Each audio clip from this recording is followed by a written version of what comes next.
Sexologie médicale. Cours du professeur Michaud. Grand 1. Introduction à la sexologie médicale. Définition. La sexologie est l'étude de la sexualité humaine se constituant d'un versant recherche et d'un versant clinique. La sexologie clinique est la prise en charge de la santé sexuelle des patients et la prise en charge des dysfonctions sexuelles. La sexologie est une discipline jeune dont les premières recherches sexologiques datent d'après 1945 aux États-Unis.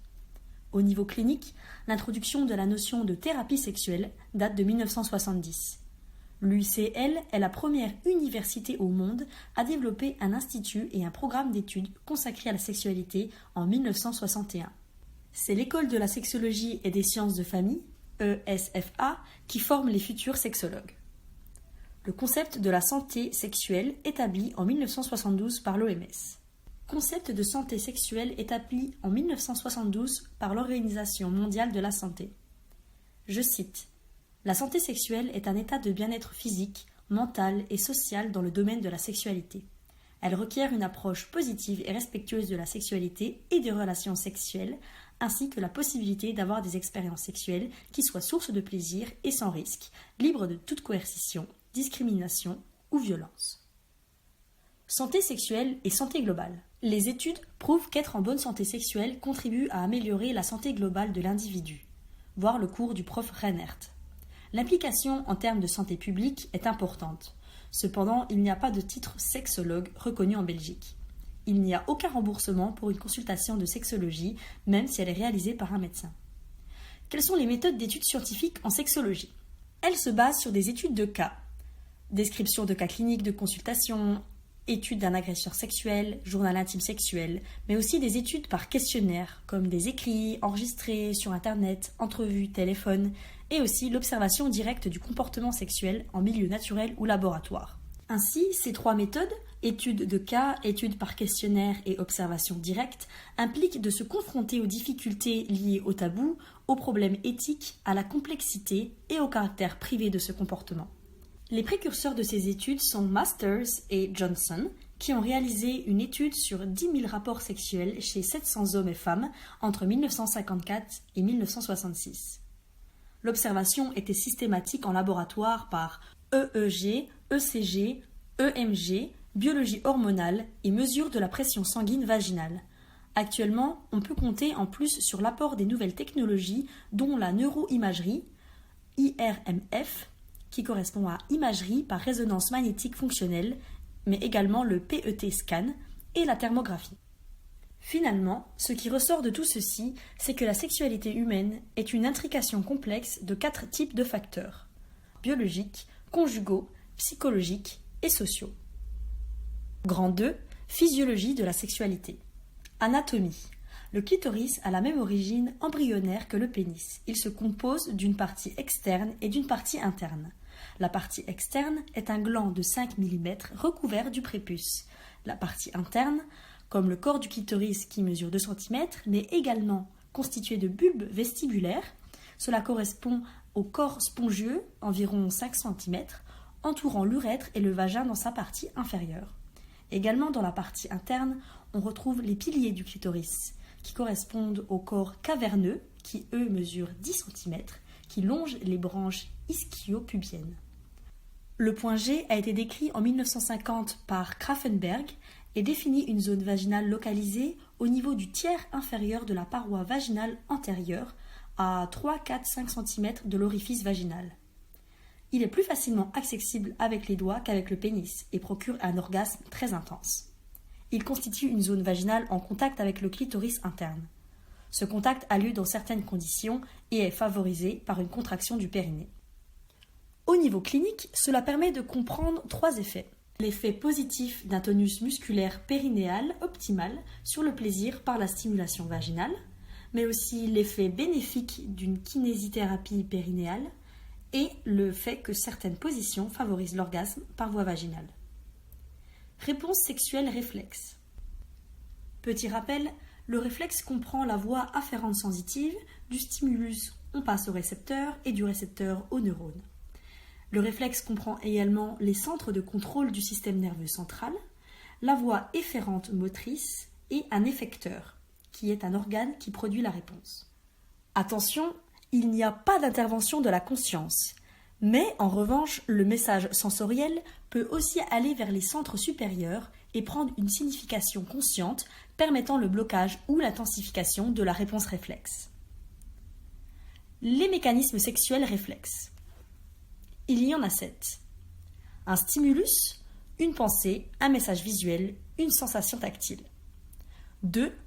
Récepteurs, les organes des sens, l'odorat, le goût, la vue et l'ouïe, et les récepteurs de la peau et ceux des organes internes. Toute zone du corps peut être érogène, donc une source de plaisir.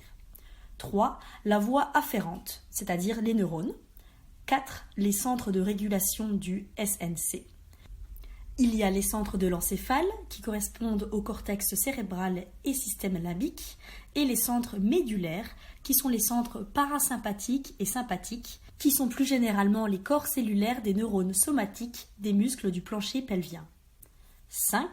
Les 3 voies efférentes.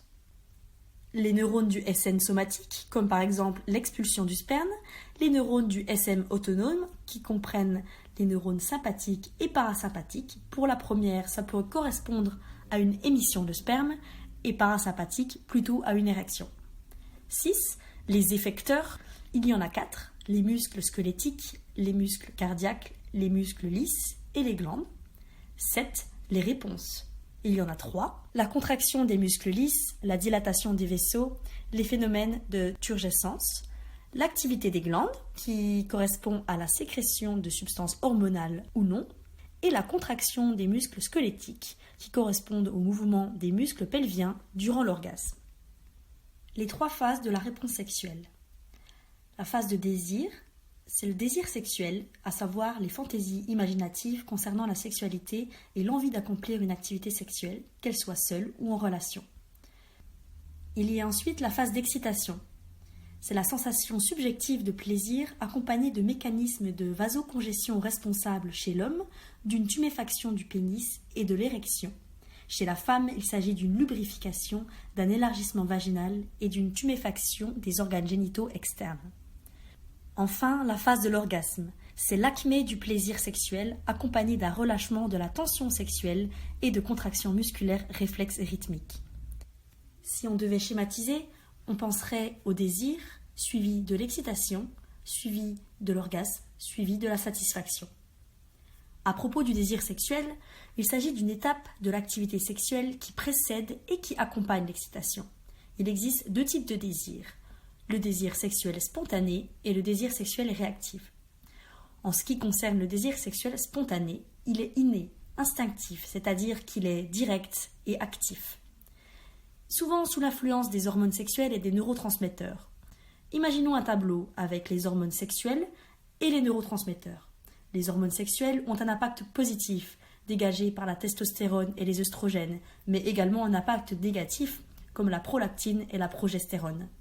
Les neurotransmetteurs, eux, ont un impact positif dégagé par la dopamine, qui est l'interaction avec les opiacés, mais peut comporter aussi un impact négatif avec la sérotonine.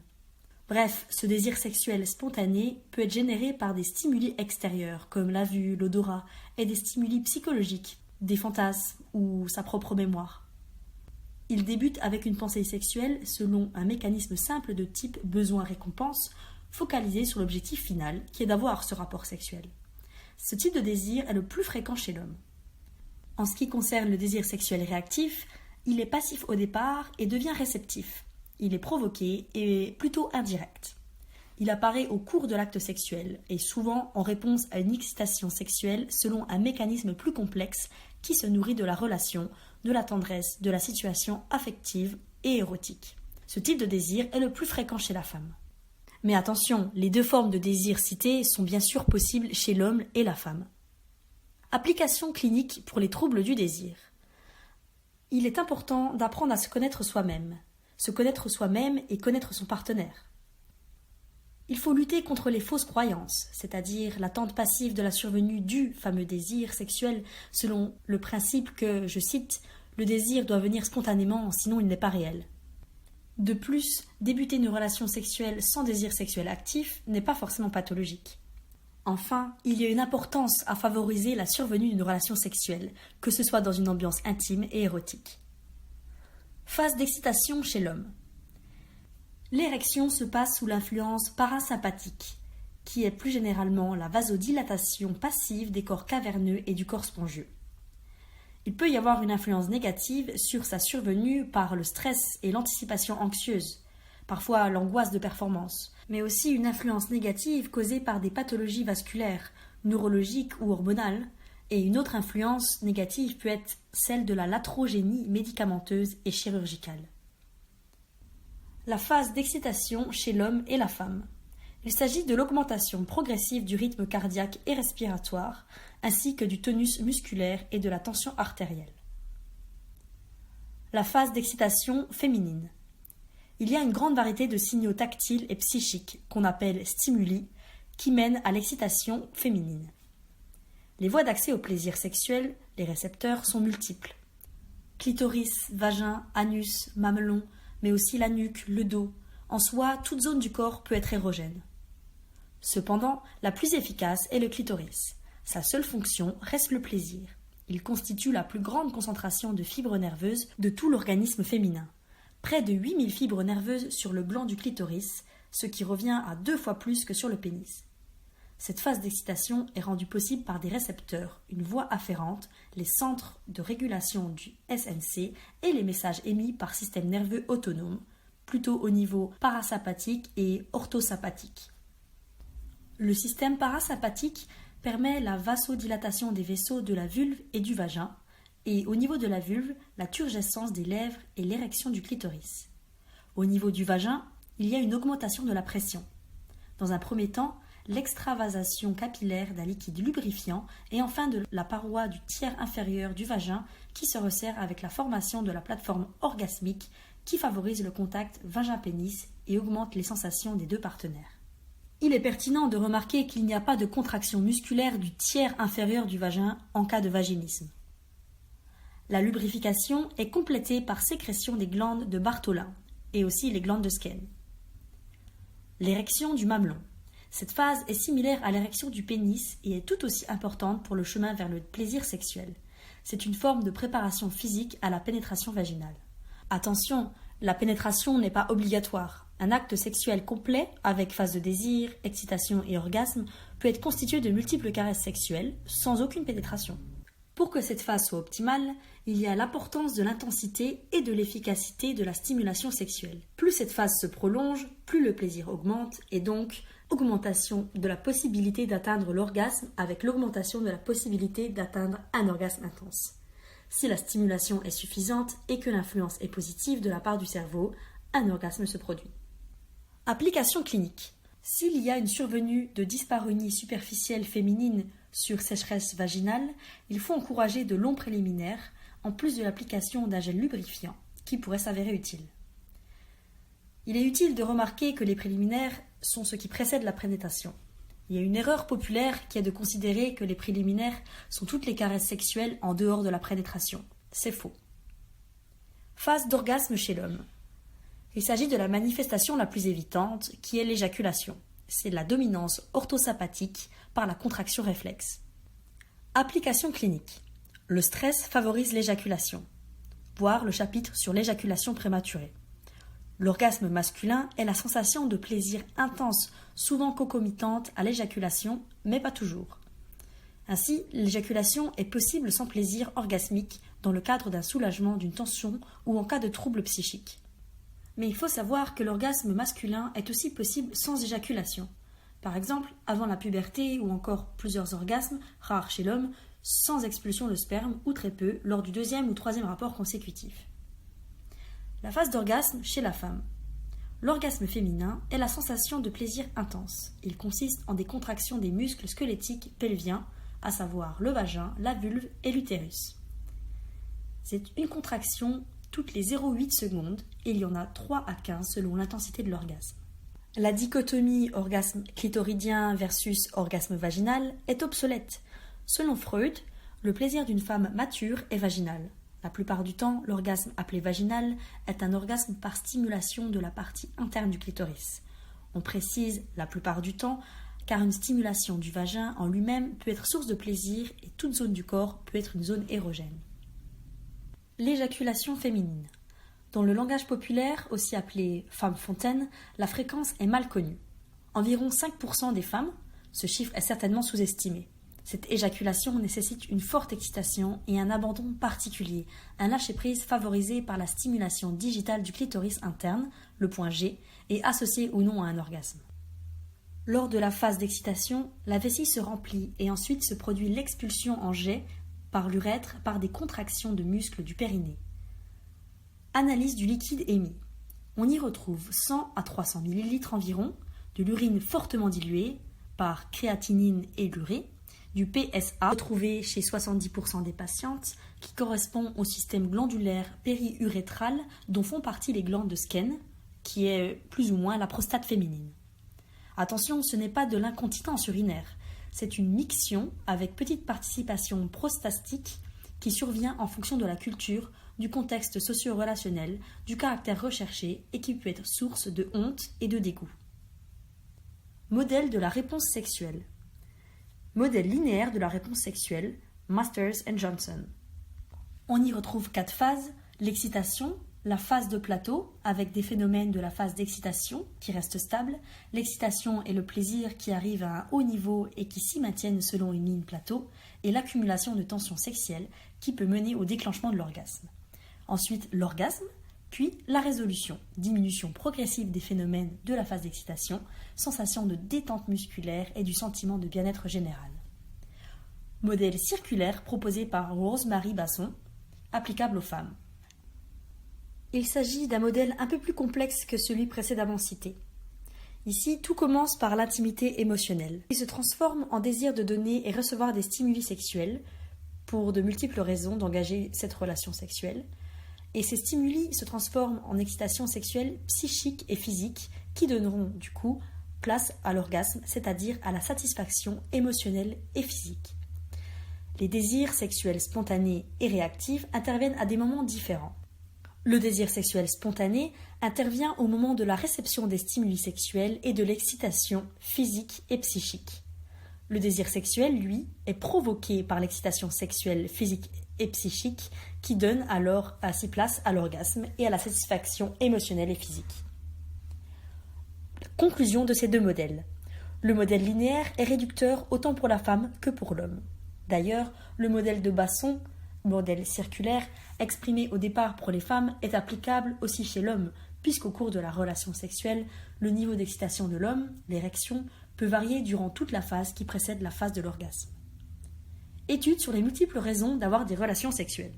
Why Humans Have Sex est une étude américaine réalisée en 2007 et qui a trouvé 237 raisons très diverses. UGent a également été réalisée en 2018 et a trouvé que les différences sont très faibles entre hommes et femmes et selon l'âge. Elle a également trouvé les 5 raisons les plus fréquentes d'avoir des rapports sexuels. Parce que c'est agréable, parce que ça fait du bien, parce que je voulais éprouver un plaisir physique, parce que j'avais envie, parce que c'est un mélange d'excitation et d'aventure.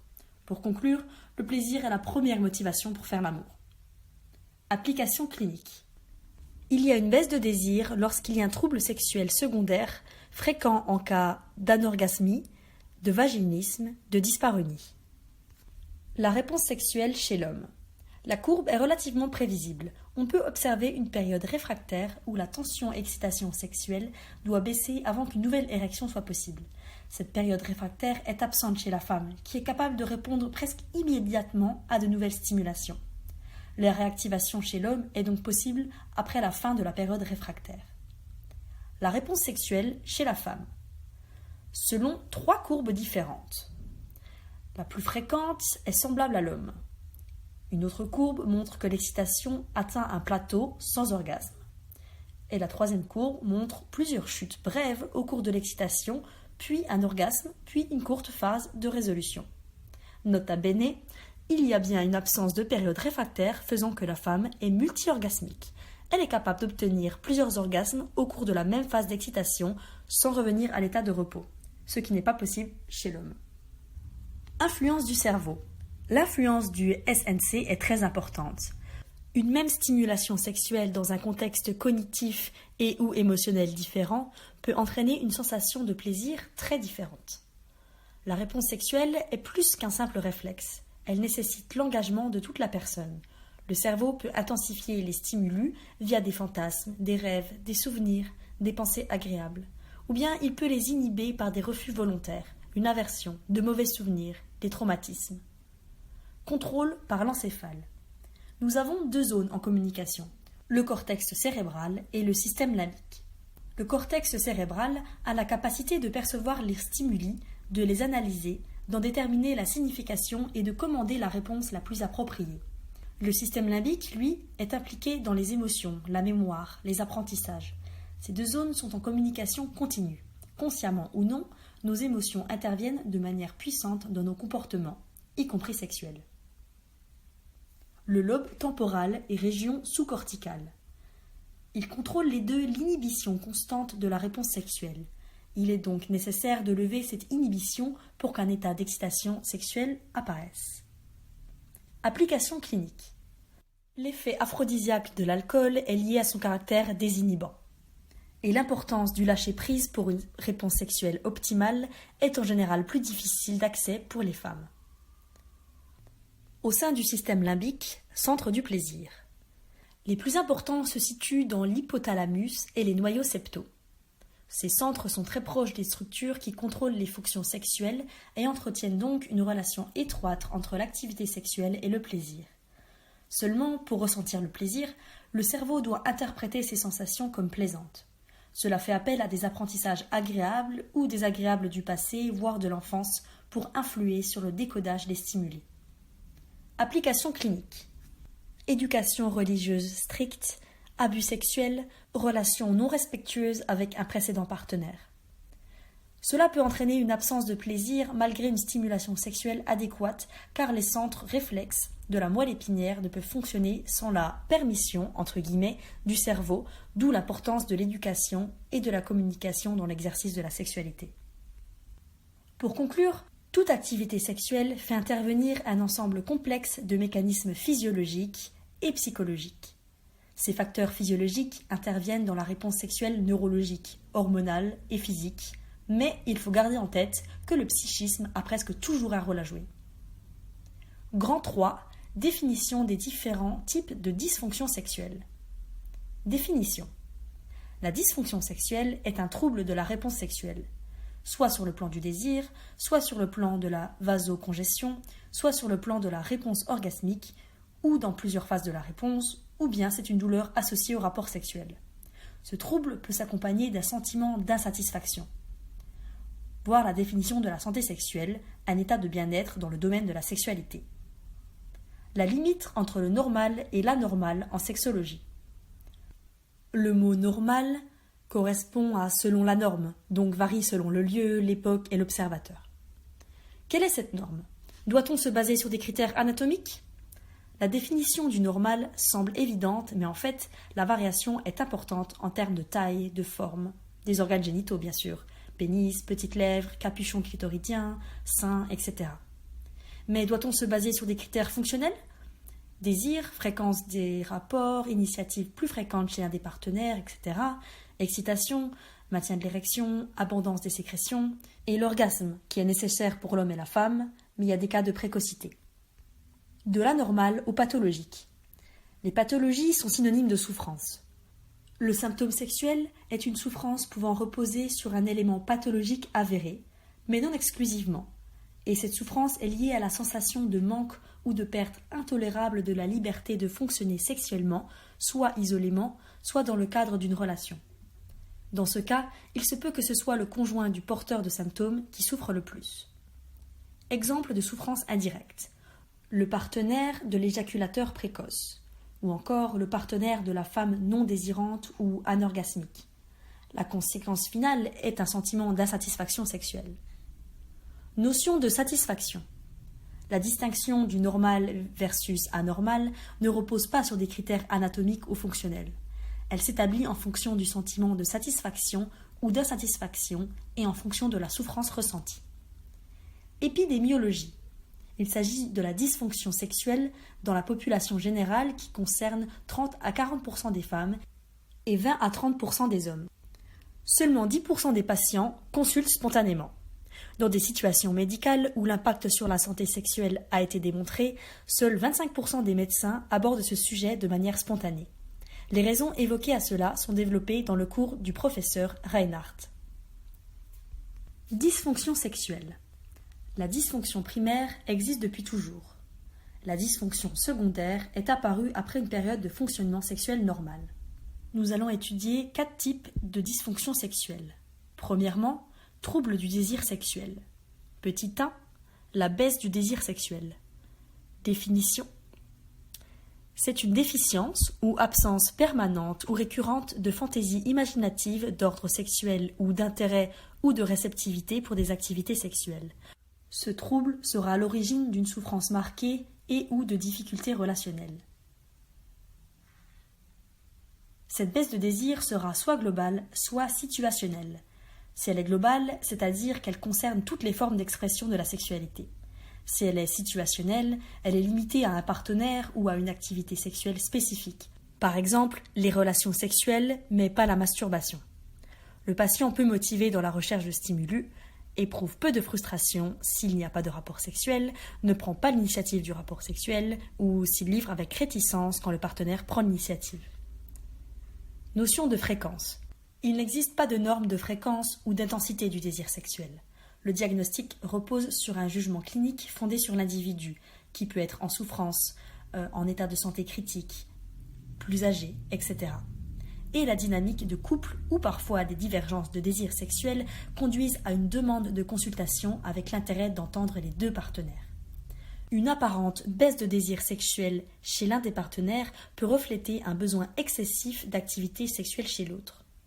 Ou les deux partenaires ont un niveau de désir sexuel dans les limites de la normale, mais aux deux extrêmes du continuum. La fréquence des rapports sexuels n'est pas un critère suffisant de définition. Parfois, la fréquence est acceptable dans le but de faire plaisir au partenaire ou satisfaire des besoins non sexuels, par exemple un bien-être physique ou d'intimité, mais avec un faible intérêt pour ce type d'activité. Parfois, la fréquence sera faible, mais il y aura un souhait d'en avoir plus souvent. La distinction entre fréquence réelle et fréquence souhaitée est donc à envisager. Petit 2. Aversion sexuelle. Il s'agit de l'évitement actif des contacts sexuels génitaux avec un partenaire sexuel à l'origine d'une souffrance subjective ou de difficultés relationnelles.